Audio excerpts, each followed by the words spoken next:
সন্দেশখালী যাচ্ছেন শুভেন্দু অধিকারী সহ বিজেপির নেতৃত্ব। আমরা দেখেছি কিছুক্ষণ আগেই বিধানসভার সামনে থেকে বাসে করে সন্দেশখালীর পথে রওনা দিয়েছেন তারা।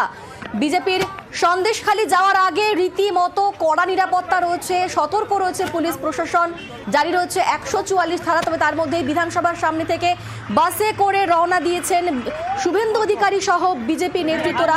আমাদের সঙ্গে রয়েছেন প্রতিনিধি ভেঙ্কটেশ্বর। এই মুহূর্তে কি পরিস্থিতি, কোথায় গিয়ে পৌঁছলেন তারা, কি খবর পাচ্ছ?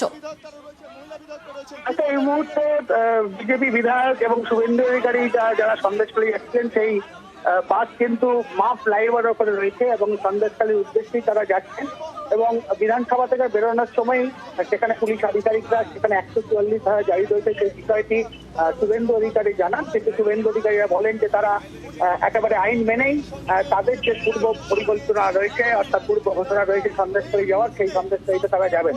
এই মুহূর্তে শুভেন্দু অধিকারী এবং বিজেপি বিধায়করা একটি বেসরকারি বাসে তারা প্রত্যেকে রয়েছেন। সেই বাসে করেই সন্দেশখালীর উদ্দেশ্যে তারা রওনা দিয়েছেন এবং হাফ ফ্লাইওভারে রয়েছে এই মুহূর্তে সেই বিধায়কদের বাস।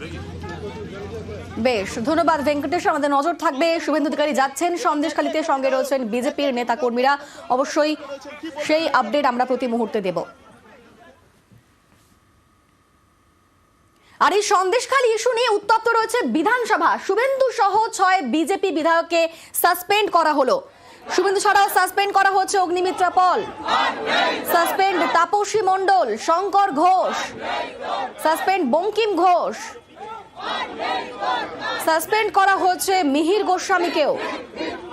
আমাদের সঙ্গে রয়েছেন প্রতিনিধি আবির। ঠিক কোন কোন অভিযোগ রয়েছে তাদের বিরুদ্ধে যে কারণে সাসপেন্ড করা হলো? দেখো, এদিনকে বিধানসভা অধিবেশনের শুরু থেকেই কার্যত গন্ডগোল বেঁধে যায়। এদিন বিজেপি বিধায়করা সন্দেশখালী স্লোগান যেমন দিতে থাকেন, ঠিক তেমনি সন্দেশখালী ইস্যুতে লেখা টি শার্ট পরে তারা বিধানসভার অভ্যন্তরে প্রবেশ করেন।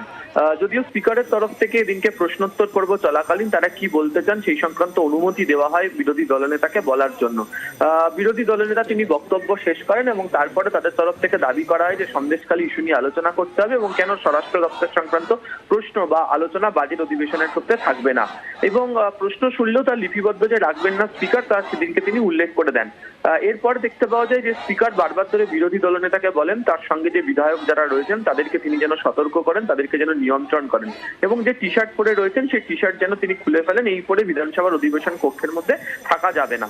এরপরই দেখতে পাওয়া যায় যে বিজেপি বিধায়করা কার্যত স্লোগান দিতে দিতে তারা বসে পড়েন হচ্ছে বিধানসভা অধিবেশনের ওয়েলে। তারা মাটিতে বসে পড়েন, সেখানে বসে তারা বিক্ষোভ দেখাতে শুরু করেন, সন্দেশখালী ইস্যু নিয়ে টানা স্লোগান দিতে থাকেন।